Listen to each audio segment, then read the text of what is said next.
What's good, YouTube? It's your coach for the Atlanta Raichus, Playmaker here.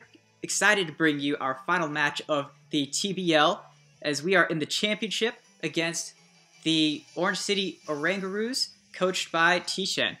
And this is an interesting match, I'll tell you that. And I actually lead off with Gligar, and he leads off with the Grand Bull. I think he was thinking that I would predict him to predict me leading off with Gligar, and so he opted to bring in Grand Bull. That's my thought on it, but after the match he was telling me that he just led with Grand Bull just for the heck of it. He didn't really think much of it. I'm not sure what his thoughts were. Maybe he would Super Fang and I would just be greedy after he Super Fanged, and then he would get a crit play rough. Maybe that's what he was hoping for, but that actually didn't turn out to be the case. So I actually got my Stealth Rock up basically for free. Maybe I took a little bit more damage than I had want to. I mean, it's okay. Like, that damage is fine. Like, I don't care. And I'm just gonna go for a Toxic, because one, I'm intimidated, and two, like, anything that comes in on this Gligar does not want to be Toxic. So Toxic's the move to go for right here. And he brings out Jellicent. I don't like my matchup, so I'm actually going to switch out into the Alola Ninetales. And so he actually goes for the Scald as I bring in my Alola Ninetales and get the Hail up. So this Jellicent's going to be getting Hail damage and Toxic damage. But he goes for the Scald, and he gets the crit, which is... I mean, I guess I've had enough RNG luck on my side. I haven't missed a Hydro Pump all season, so, you know, that's fine. I'll take crit. That's fine. And I'm actually going to set up an Aurora Veil. He brings in the Grand Bull, and I was thinking, man, this is such an interesting switch into the Alola Ninetales. He has to have something up. So I actually take a quick look on Google to see if Grand Bull actually gets Brick Break. And lo and behold, it does get Brick Break. So I make the play here. I'm going to predict that he's going to go for the Brick Break, and so I switch into Mimikyu so I can protect the Aurora Veil. And yeah, he went for Brick Break. So that is probably the play of the game, I must say, because that actually shifted the momentum a lot. And I can get a free Swords Dance up. He can't really touch me because he has all attacking moves, as we've seen from his moveset. Or actually, he reveals the Earthquake here. And so this Grand Bull has Play Rough, Earthquake, Super Fang, and Brick Break. I don't know if I said Brick Break twice, but anyways. So yeah, we both take hail damage. I have a +2 Swords Dance. I'm just going to go for the Shadow Claw. I don't need to get even greedier. I probably could have gotten greedier, to be honest. Actually, I don't know how much a +4 Shadow Sneak would have done to a Raikou, but I don't know. Well, in any case, I decided to go for the Shadow Claw here, but he pulls out the Z move. This is the Corkscrew, whatchamacallit, for Ironhead. Corkscrew's Crash for Ironhead, and yeah, this is going to hurt a lot. Maybe kill me? When I saw it, I was like, oh my gosh. Maybe he calced it to see that he killed me. But we lived that. It was crazy. But yeah, that's what Bulky Mimikyu gets you. But actually, yeah, so we would have actually died to Life Orb damage had we not invested in HP. So I'm glad we invested in HP so we can actually get a Shadow Sneak off and damage this Infernape even more. And so this Infernape is just going to go for punishment. He actually brought that in case I brought the, whatchamacallit, yeah, in case I brought the Reuniclus. But I didn't bring the Reuniclus, and he was actually pretty confused. I go for Water Shuriken because I could not risk him predicting a close combat. Or sorry, a Mach Punch. If he went for Mach Punch, then my Greninja would have died. So I had to go for Water Shuriken here. And so yeah, he brings in the Cresselia. I know he knows I have the Dark type move, and I'm not ready to let him set up on comments. I didn't even count to see if Dark Pulse would kill, but it probably doesn't because Cresselia is way too fat. I want to just get my Aurora Veil up and then just let Gligar come in just to Toxicate. And it's actually good that we switched out because a Moonblast might have killed the Greninja. I don't know. Probably not, actually. And he brings in the Beedrill, soon to be Mega Evolved Beedrill, but this is normal state Beedrill. And I just go for the Aurora Veil. And I decide to stay in just because Alolan Ninetales has done his job, and I could just bring in the Mega Mawile if I want to, if he decides to kill the Alolan Ninetales. And so he brings in the, he goes for the Defog. I go for a Freeze Dry, and the Hax Goddess ends up pulling off the most clutch freeze of the match.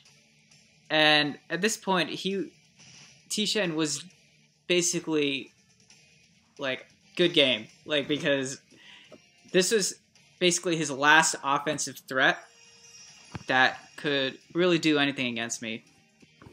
And I'm just going to stay in, go for another Aurora Veil, just because I can.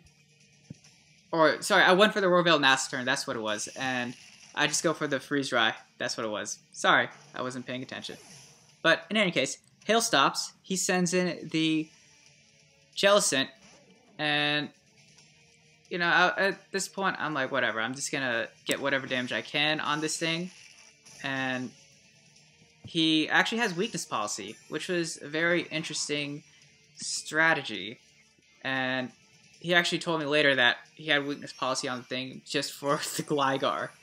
And so, yeah, I mean, we're just going to go for another Freeze Dry. Just get this thing whittled down as much as we can. Because the Alolan Ninetales can't really touch the Cresselia anyways. So, like, Alolan Ninetales has done his job. But, yeah, I decide, okay, let's Freeze Dry one more time. And, yeah, I think I just got a high roll that time, or must have been a low roll the previous time, whichever the case may be. But in any case, the Jellicent goes down, Cresselia comes in, and I'm not ready to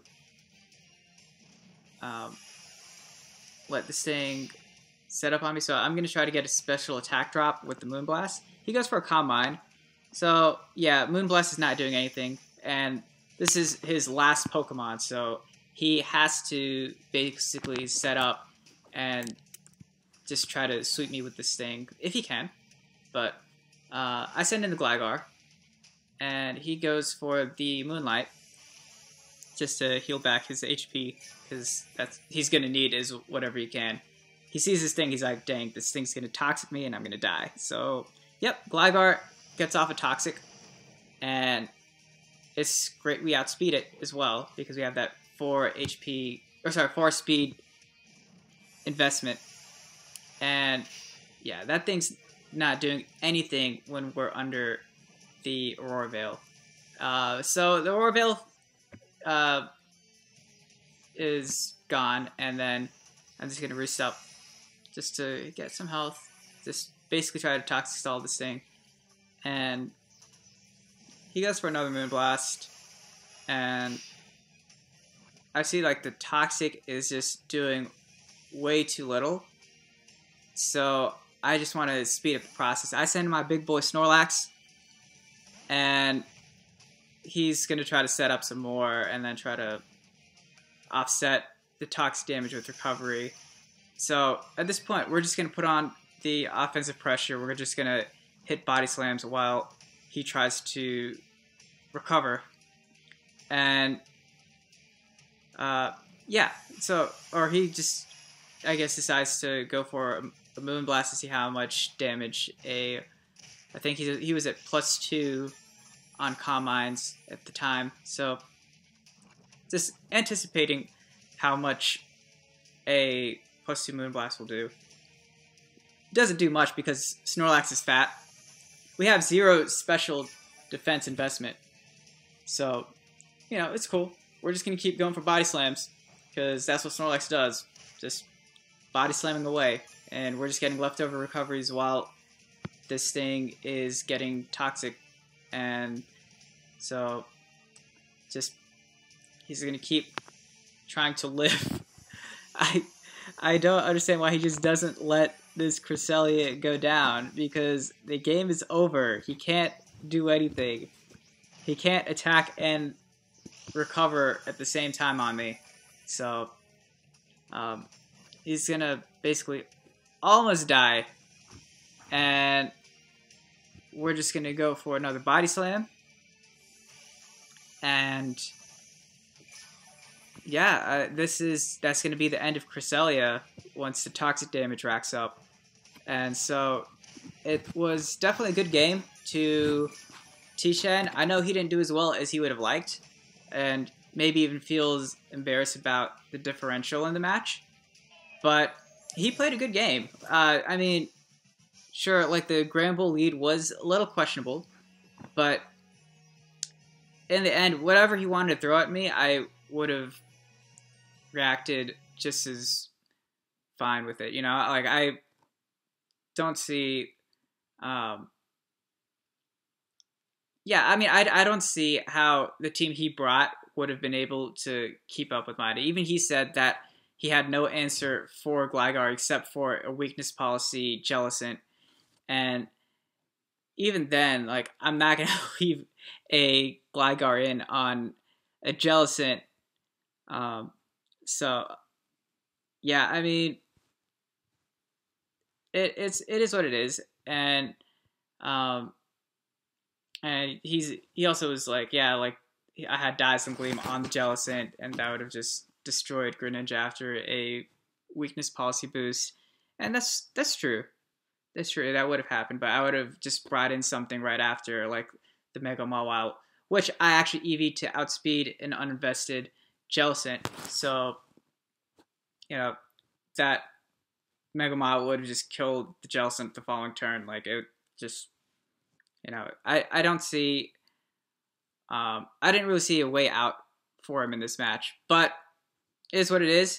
Our league MVP has to be Mimikyu, because this thing, just the past 2 weeks, has just done so much for the team that it just, like, we would have lost against Hefnasty had we not had Mimikyu, because Shadow Sneak was one of the most crucial moves that last week, and this week it basically took out the Granbull, it took out the Raikou, and it was able to Shadow Sneak the Infernape to put it in kill range for the Greninja. And yeah, I mean, we did well here, guys. Like, I am really proud of this team. I'm really happy. And I want to, of course, thank the Pokemon that are on my team for leading me to my first ever Draft League championship in the very first draft league I've ever participated in. It's just humbling. It's just amazing.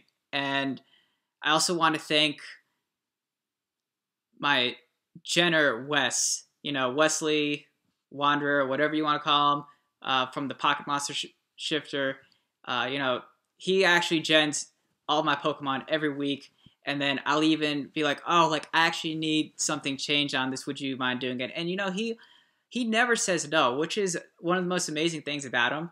Like, he's such a good guy, like, very down to earth.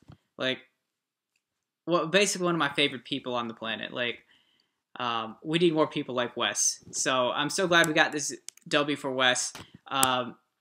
Also, Zed for helping me team build, like, especially in like the first 5 weeks. I was like, dang, what am I going to bring? What am I going to bring? But yeah, and then I finally want to just thank Goldo Dragon for letting me be part of the Draft League, and for letting me be part of such an amazing Pokemon battling community. But with that said, thank you guys so much for watching. This is your coach, Playmaker of the Champion Atlanta Raichus signing out. Pieces, everybody.